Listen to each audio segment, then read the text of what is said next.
मुद्दे की तरफ, लेकिन उससे पहले वो रिपोर्ट देखेंगे जो हमें ये बताएगी कि आज का मुद्दा है क्या। उसके बाद फिर हम लौटेंगे डिबेट की तरफ। तो पहले देखिए ये रिपोर्ट।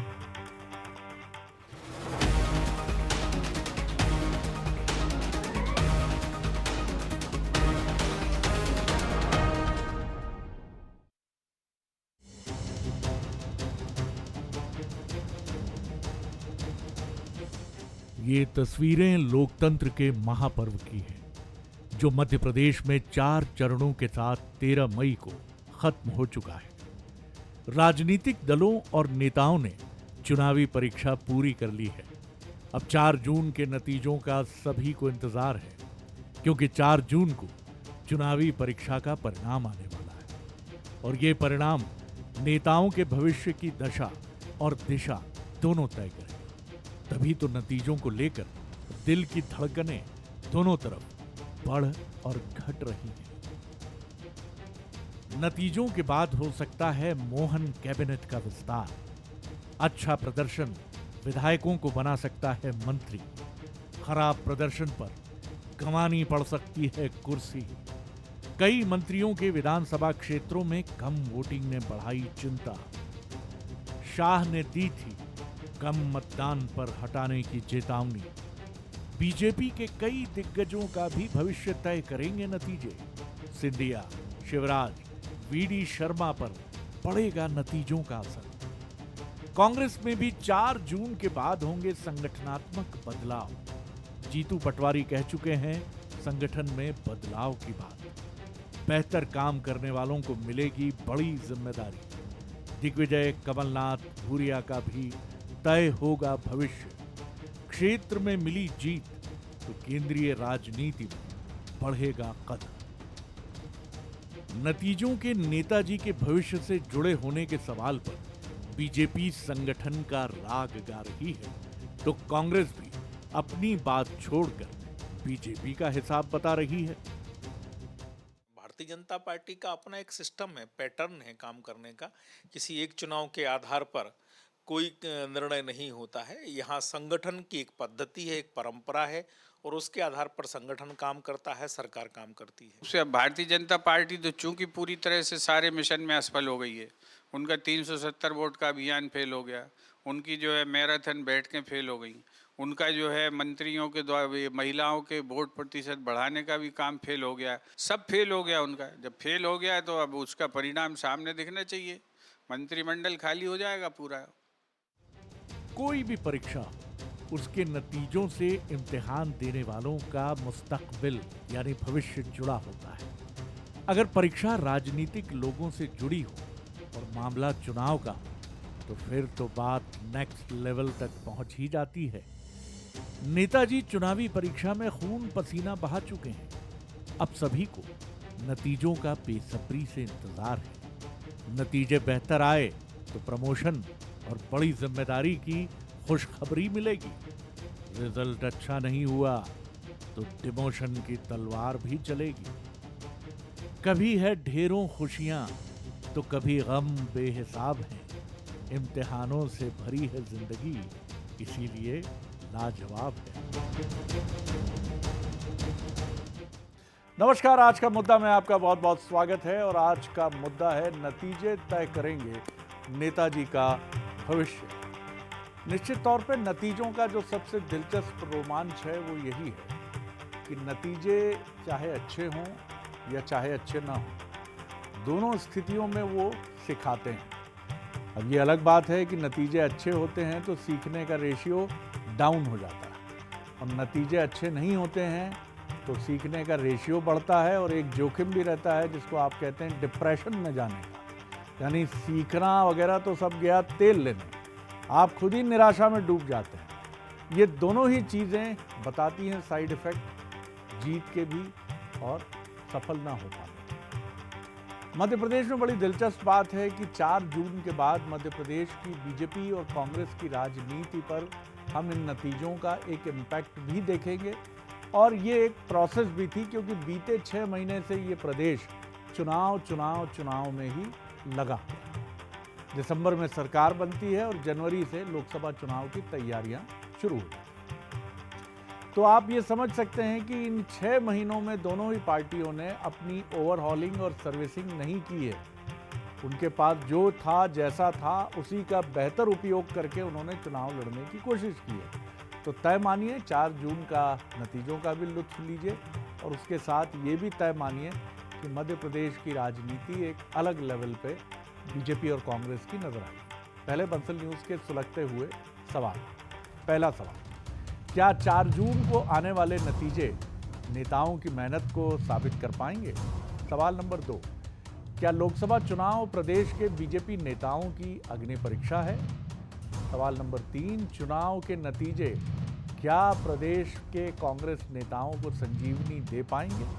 तो ये सवाल हैं और ये बहुत महत्वपूर्ण सवाल हैं। और इससे पहले कि हम आगे बढ़ें, उन मेहमानों से मुलाकात करिए जो हमारे साथ हैं। स्टूडियो में मेरे साथ हैं कांग्रेस के युवा नेता प्रवक्ता जितेंद्र मिश्रा जी। नमस्कार। बहुत स्वागत करता हूं। हमारे साथ हैं Sunil Shukla ji, senior journalist, editor digital, उनका मैं बहुत स्वागत करता हूं।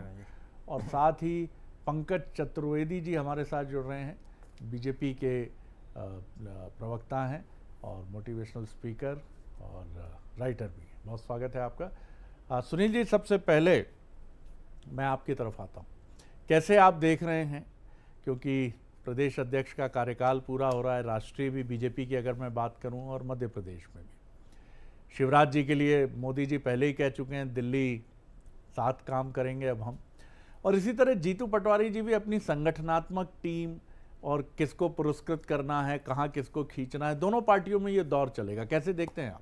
निश्चित तौर पर शरद जी, जैसा आपने कहा कि वाकई में हम पिछले मध्य प्रदेश की बात करें तो हम पिछले 6 महीनों से लगातार चुनाव चुनाव चुनाव, वोटिंग वोटिंग वोटिंग, लेकिन अभी हाल ही में लोकसभा का चूँकि हमारे यहाँ सभी चारों चरण पूरे हो चुके हैं और इसमें मतदान का प्रतिशत जो है वो वोटिंग परसेंटेज, चुनाव आयोग और खुद प्रधानमंत्री हमारे नरेंद्र मोदी जी ने जिस तरीके से खुद बार बार कहा कि जितनी ज़्यादा वोटिंग होगी वो लोकतंत्र उतना मजबूत होगा, लेकिन उसके मुकाबले हम देखें तो करीब माना जा रहा है कि जो आंकड़े आए हैं उस करीब 4.25% मतदान पिछली बार से कम हुआ है। तो एक तरफ से मैंने देखा कि लोकसभा चुनाव में जो है विधानसभा चुनाव की तुलना में यदि ये बात करें कि क्योंकि हमारे यहाँ कुछ दिन पहले ही दिसंबर में ये चुनाव प्रक्रिया पूरी हुई थी, तो जनता के साथ साथ मैंने देखा कि पार्टी के कार्यकर्ताओं में भी इस लोकसभा चुनाव में न जाने क्यों मैंने उदासीनता देखी है कि कोई उस तरीके का उत्साह या एनर्जी नहीं थी।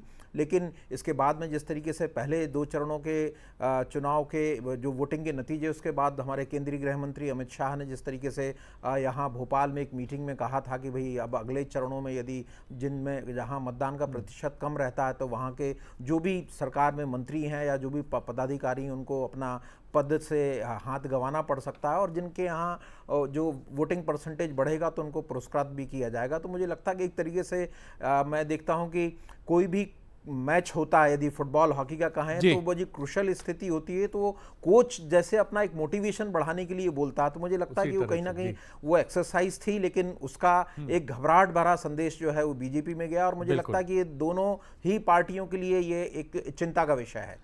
जितेंद्र जी, मैं आपकी तरफ आ रहा हूँ। आपके यहाँ एक फ्लाइंग स्क्वाड जैसा दस्ता बना है अक्षय कांति बम जी को पुलिस के हवाले करने के लिए, और बेहतर ये भी कुछ वास्तु की भी बड़ी बातें हुई, हालांकि कहा गया कि साहब ये तो रेनोवेट कर रहे हैं हम, अच्छी बात है, शुभकामनाएं हैं, बिल्कुल ठीक बात है। वास्तु भी हो तो क्या दिक्कत है? क्या कोई राजनीतिक दल देश का ऐसा है जो वास्तु को इग्नोर करके वामपंथियों को छोड़कर जो ये नहीं देखता हो कि साहब कोई चक्कर नहीं है? लेकिन फिर भी ये बताइए कि क्या रद्दोबदल आगे दिखेगी? नई संभावनाएं भी हैं, ये भी एक कमलनाथ जी और दिग्विजय सिंह जी का भी भविष्य तय होगा चुनाव से। जी निश्चित तौर पर शरद जी, मुद्दों की बात जहां तक आई इस चुनाव में, अमित शाह जी ने भी अपील की, प्रधानमंत्री ने भी अपील की, हमने आपने सबने अपील की, लेकिन कहीं ना कहीं वोटिंग परसेंटेज घट गया जो बढ़ाने में हम आप सब असफल रहे। एक उदाहरण देता हूं, मैं विदिशा कॉन्स्टिट्यूंसी में था, लगातार हम प्रचार कर रहे थे और ये अपील कर रहे थे कि वोटिंग के दिन ज़्यादा से ज़्यादा मतदान हो। एक महिला ने मुझे तपाक से जवाब दिया कि सरकार ने हमारे लिए क्या किया है जो हम वोट देने निकले। निश्चित तौर पर बहुत आश्चर्यजनक उत्तर था उसका।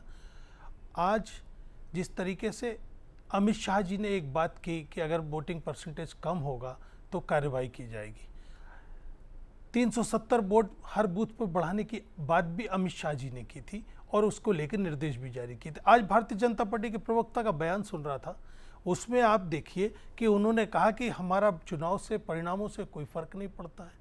तो ये तो बात अमित शाह जी की बात को झुठलाने वाली बात हुई। खैर, लेकिन एक बात मैं बताऊं, इस चुनाव में शरद जी जितना मुद्दे मिले हैं विपक्ष को उतने किसी चुनाव में नहीं मिले।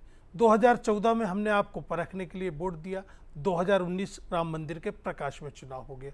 ये पहला चुनाव देख रहा हूं जिसमें सरकार से जवाब मांगा जा रहा है कि महंगाई के वादे का क्या हुआ, भ्रष्टाचार की बात आप करते थे, 8,500 करोड़ रुपए का चंदा आपने लिया, इसकी बात जनता कर रही है। और रोजगार बहुत प्रमुख मुद्दा रहा इस चुनाव में। मैं आपको याद दिलाऊं शरद जी, आपको याद होगा इंदिरा जी मुद्दों के अभाव में चुनाव हार गई थी। कोई कल्पना नहीं कर सकता था कि इंदिरा जी और संजय जी चुनाव हार जाएंगे। निश्चित तौर पर मुद्दों का बहुत बड़ा रोल होता है किसी भी चुनाव में, और भारतीय जनता पार्टी को स्वीकार करना पड़ेगा कि भारतीय जनता पार्टी ने बहुत प्रयास किया कि मुद्दों की बात ना हो, चुनाव को किसी और दिशा में ले जाने का काम किया जाए। लेकिन न जाने क्यों ये चुनाव विकास पर खड़ा रहा, विकास के सवाल पूछता रहा, और इसी का परिणाम ये देखा कि आपने वोटर में निराशा दिखी है। अगर काम किया होता, घर में 450 रुपये में सिलेंडर पहुंचाया होता, महंगाई को लेकर कोई कदम उठाया होता या रोजगार की दिशा में प्रयास किया होता तो निश्चित वोटर उत्साह के साथ जाता। आज उसका अभाव देखा जा रहा है। दूसरी चीज़, वास्तु की आपने बात की, तो शरद जी अभी भारतीय जनता पार्टी के प्रवक्ता को मैं सुन रहा था, उनके पीछे भी वास्तु पूजा के निशान दिख रहे थे उनके केबिन में। तो वास्तु पूजा करना या वास्तु की दृष्टि से अगर कोई सुधार करना, मुझे लगता है इसमें गलत क्या है। नहीं, बिल्कुल नहीं। हमने इसीलिए मैंने उदाहरण देकर आपको कहा कि कौन सा ऐसा है जो भी सलाह मिलती है वास्तु को लेकर वो मानी जाती। बस यही है कि आप उसको किस तरह से, अगर कांग्रेस वाकई वास्तु सम्मत कुछ परिवर्तन कर रही है तो कह सकती थी कि बिल्कुल कर रहे हैं। आप भारतीय जनता पार्टी का कार्यालय जाकर देख लीजिए, क्या वहाँ वास्तु का इस्तेमाल नहीं, या पूछिए ना जाकर, हमसे तो पूछ ही रहे हैं आप। चलिए पंकज जी की तरफ मैं चलता हूँ, लौटूंगा दूसरे राउंड की तरफ जितेंद्र जी। पंकज जी, मुद्दे की बात कर रहे हैं आपके साथी और कांग्रेस के प्रवक्ता कि ये चुनाव मुद्दों की तरफ लौट आया है और जी भटकता रहा, ऐसा भी उनका शायद आशय है कि इसके पहले ये भटकता रहा, लेकिन अब पूछा जा रहा है बीजेपी से, और पहली बार उनका ये भी दावा है कि मुद्दों पर आधारित, और वो खुद अपनी पार्टी का उदाहरण देकर कह रहे हैं कि हमारे पास भी जब मुद्दे नहीं थे तो हमारी सबसे ताकतवर लीडर को भी कामयाबी नहीं मिली थी। देखिए शरद जी, कांग्रेस पार्टी को भवन में नहीं भावना में सुधार करने की आवश्यकता है, और जैसी उनकी भावना तुष्टीकरण को लेकर देश भर में है वो सब जानते हैं, जैसी उनकी भावना सनातन को लेकर वो सब जानते हैं। दूसरा, जितेंद्र मिश्रा जी अभी हमारे मित्र प्रवक्ता है जो बाइट में, तो उनके कह रहे थे कि ये अमित शाह जी की पार्टी जो कहा उसका उल्लंघन है। मिश्रा जी इतनी अथॉरिटी से बात कर रहे थे, अमित शाह जी ने मीटिंग में उनको बताया जितेंद्र जी मैंने वैसा ऐसा कहा है मंत्री विधायक से। मैं शरद जी भाजपा के प्रवक्ता के नाते बहुत जिम्मेदारी से आग्रह कर रहा हूँ कि अमित शाह जी ने किसी बैठक में ऐसा कोई यार्ड स्टिक मानदंड मापदंड नहीं बनाया, ना ऐसा कहा। आदरणीय सुनील शुक्ला जी के प्रति पूरे आदर के साथ, क्योंकि उन्हें बहुत आत्मविश्वास से कहा था कि अमित शाह को बोलना पड़ा। तो ये सब मीडिया की कल्पना है शरद जी, जिनके आधार पर बातचीत होती है। तो आप पूरे विश्वास से, पंकज जी पूरे विश्वास से आप ये भी कह रहे हैं फिर कि ईश्वर ना करे अगर कुछ क्षेत्रों में संबंधित जनप्रतिनिधियों की भूमिका अच्छी नहीं रही तो उनके विरुद्ध कोई कार्रवाई नहीं होगी। देखिए शरद जी, भारतीय जनता पार्टी कभी भी इलेक्शन बेस्ड पॉलिटिक्स नहीं करती सर, ना 1951 का जनसंघ ना 1980 की भाजपा।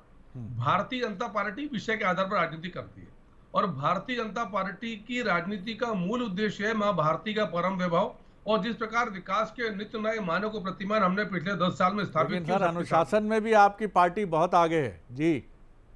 तो फिर दूसरा, अब जीतू पटवारी जी का बयान है कि नहीं कोई वास्तु का कुछ काम नहीं हो रहा, रिनोवेशन करा रहे हैं, भैया कह रहे हैं कि हम करा रहे हैं। तो ये विरोधाभास है कांग्रेस अगर वास्तु भी है तो इसमें दोष क्या है, मुझे ये बताइए। भाई सुन तो लो जितेंद्र भाई, सुनो तो बात।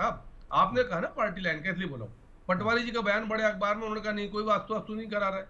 तो ये इनका विषय, वास्तु कराते हैं, वस्तु कराते हैं, क्या कराते हैं हमको कोई लेना देना नहीं। और 4 जून तक सर कांग्रेस पार्टी, मिश्रा जी, पटवारी जी, जो भी है जी हैं, सब स्वतंत्र है। पूरा मतदान कम हुआ, सब नुकसान भाजपा का, ऐसा कांग्रेस ने प्रचारित किया।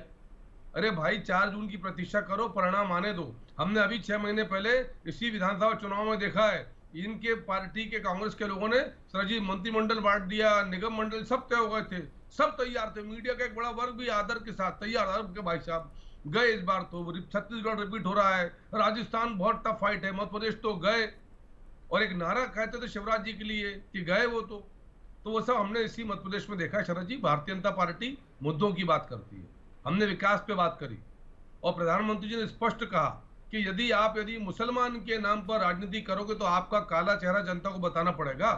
यदि आप सवर्ण मुसलमानों को ओबीसी का आरक्षण लूट कर दोगे तो बताना पड़ेगा। यदि आपकी रंगनाथ मिश्रा कमेटी मुसलमान की बात करें 2004 की, 2006 की 70 कमेटी खाली मुसलमान की बात करें तो आपको बताना पड़ेगा। यदि आप मुस्लिम के लिए 15% देश का बजट प्लान करो तो आपको बताना पड़ेगा। मनमोहन सिंह जी का बयान कि मुसलमानों का पहला अधिकार तो देश को बताना नहीं पड़ेगा। हम तो विकास की बात करते हैं, चल दिए ना विकास पर, किस मुद्दे पर? रक्षा की बात करें, निवेश की बात करें, विनिवेश की बात करें, रोड की, हाईवेज की, वाटरवेज, एयरवेज, स्कूल, कॉलेज, अस्पताल, medical college, engineering college, export import, economy, line लगी सर विकास की। तो ये सब बचकानी बातें सर कि अमित शाह जी ऐसा बोल गए थे और ये होगा। मंत्रिमंडल का गठन शरद जी आप बेहतर समझते हैं कि मंत्रिमंडल का अधिकार, गठन का अधिकार केंद्र पर आदरणीय प्रधानमंत्री जी का, राज्य में आदरणीय मुख्यमंत्री जी का है। निश्चित तौर पर संगठन से परामर्श होता है और भाजपा में हर व्यक्ति मूलतः शरद जी कार्य करता है, कार्यकर्ता दायित्व बदलते रहते हैं। पंकज जी कह जरूर रहे हैं, सुनील जी मैं आपकी तरफ आ रहा हूँ कि विकास की बात बीजेपी करती है, लेकिन विकास के साथ मुसलमान की भी बात आ जाती है और बड़ी प्रोमिनेंटली आ जाती है, और कांग्रेस पर रंगराजन कमेटी की रिपोर्ट की बात आ जाती है, डॉक्टर मनमोहन सिंह पूर्व प्रधानमंत्री की बात। लेकिन ये चुनाव है, आप इसको इस तरह नहीं देख सकते कि ये लेंगे मुद्दे और ये नहीं लेंगे। अब तो खटाखट तक भी चला आया है, यकायक धड़ाधड़ चुनाव है, चुनाव अपनी रफ्तार पकड़कर आगे चलता है। लेकिन फिर भी आप किस तरह देखते हैं? अब तक हम 380 सीटों तक आ गए हैं हम 4 चरण के बाद, और अब कम सीटें हैं। आप किस तरह देखते हैं? क्या अभी भी हम मुद्दों की तलाश में किसी मछुआरे की तरह जाल लेकर नदी के किनारे बैठे ही हैं? ये बात तो मैं कहूँगा शरद जी वाकई में कि ये एक ऐसा चुनाव था जिसमें बात जो शुरुआत जो विकास से हुई थी, लेकिन अंत तक आते आते हमने देखा कि चौथे चरण तक किस तरीके से ध्रुवीकरण, धर्म के आधार पर ध्रुवीकरण, आरक्षण की बात के आधार पर एक ने कहा कि सबको जिसकी जितनी जाति भारी उसकी उतनी हिस्सेदारी, दूसरी तरफ ये हुआ कि यार ये आरक्षण ख़त्म करना चाहते हैं, संविधान को बदलना चाहते हैं। उन्होंने कहा कि इन्होंने जो है इसका बहुसंख्यक समुदाय का आरक्षण उन्होंने अल्पसंख्यकों को दे दिया। उनके ना बीजेपी के घोषणा पत्र में संविधान की कोई बात है, प्रधानमंत्री अमित शाह जी खंडन कर चुके, ना कांग्रेस के घोषणा पत्र में मुसलमानों को आरक्षण देने की कोई बात है। तो ये वाकई में मैं देखता हूं कि वाकई में जब एक तरफ हमारी बात आती है कि राजनीति विकास आधारित होनी चाहिए, लेकिन हम देखते हैं कि 4 चरणों के बाद सबसे ज़्यादा, चाहे वो किसी भी सत्ता पक्ष के हों और चाहे विपक्ष के नेता हों, वो ज़्यादातर बात वो सामाजिक और धार्मिक आधार पर ध्रुवीकरण की। तो इससे साफ जाहिर होता है कि कहीं ना कहीं जो मुद्दे हैं, जो असल जनता के मुद्दे हैं, उनसे कहीं ना कहीं ये चुनाव के अंतिम चरण तक आते आते कहीं ना कहीं मुद्दों से जरूर डिविएट हुआ है।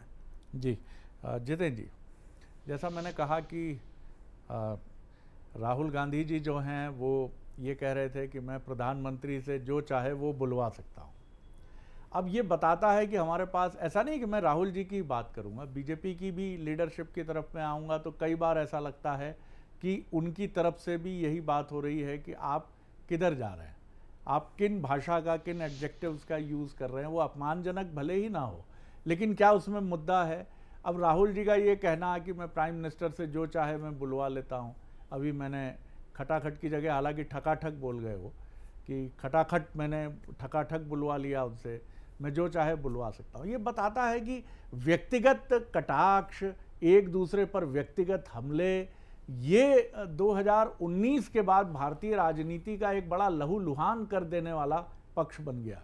जी निश्चित तौर पर शरद जी 2019 नहीं, 2014 से पहले सत्ता पक्ष विपक्ष का सम्मान करता था और विपक्ष सत्ता पक्ष को आदर देता था। ये परंपरा अभी तक बनी रही। आपने देखा कि भारतीय जनता पार्टी के पास एक भी सांसद नहीं हुआ करता था। हम 2 अपने सांसदों को इस्तीफा दिला के, इसलिए कि विपक्ष कम से कम अपनी बात रख सके, लेकर के आए थे। ये एक विपक्ष का सम्मान हुआ करता था। आज जो राहुल गांधी जी ने बात की कि जो चाहे बुलवा लेता हूँ, उसके पीछे कारण सिर्फ एक है कि आज आप प्रधानमंत्री इसको का, जस्टिफाइड क्या कर रहे हैं मैं आपको बता रहा हूं जी? कि प्रधानमंत्री का भाषण सुनने जब इस देश के लोग जाते हैं तो ये सोचते हैं कि हमारी योजनाओं पर बात होगी, हमने क्या किया ये बताया जाएगा और हम भविष्य में क्या करने वाले। लेकिन आज अगर किसी की भतीजी, किसी की भांजी एक स्टेटमेंट दे देती है तो प्रधानमंत्री पूरा दिन अगला उस भाषण को लेकर के केंद्रित अपना भाषण कर देते।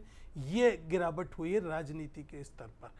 आप ये बताइए कि ये खटाखट और ये प्रधानमंत्री को कहना शोभा देता है? विपक्ष के किसी नेता ने कहा तो भी प्रधानमंत्री का दायित्व बनता है कि वो सिर्फ एक नपी-तुली संयमित भाषा का प्रयोग करें। दायित्व तो आपका भी तो बनता मैं बता रहा हूं ना आपको। दायित्व क्या एक पक्षीय होगा? मैं एक ही कंधे पर पूरा दायित्व रहेगा? मैं आपको बता रहा हूं ना कि आज देखिए विपक्ष में कोई जिम्मेदार आदमी अगर कुछ कहता है, सलमान खुर्शीद की भतीजी को लेकर प्रधानमंत्री एक दिन खर्च कर देते, किसी दूसरे बयान पर प्रधानमंत्री एक दिन खर्च कर देते। नहीं, प्रधानमंत्री की सभाओं में यह सोचा जाना चाहिए कि ये सिर्फ विकास की बात होगी। और निश्चित तौर पर जैसा सुशील जी ने भी कहा कि चुनाव को कहीं ना कहीं इस दिशा से भटकाने का प्रयास हुआ है, लेकिन चुनाव भटक नहीं पाया क्योंकि जनता के सवाल खड़े रहे, जनता लगातार सवाल पूछती रही। और आखिरी में जो चौथे चरण की बात हुई जिसमें मुसलमान, शमशान, कब्रिस्तान, पाकिस्तान आ गया, वो ये बताता है कहीं ना कहीं पंकज जी सत्ता जवाब पर दीजिए। तकलीफ है। पंकज जी जवाब दीजिए। शमशान, पाकिस्तान, कब्रिस्तान, मुसलमान, कांग्रेस सारे आरोप लगा रही है जी। देखिए, कांग्रेस का काम आरोप लगाना है और देश भर में 10 साल से आरोप लगाकर 10% सीटें भी जीत पाई, इस बार उससे भी कम आएंगी।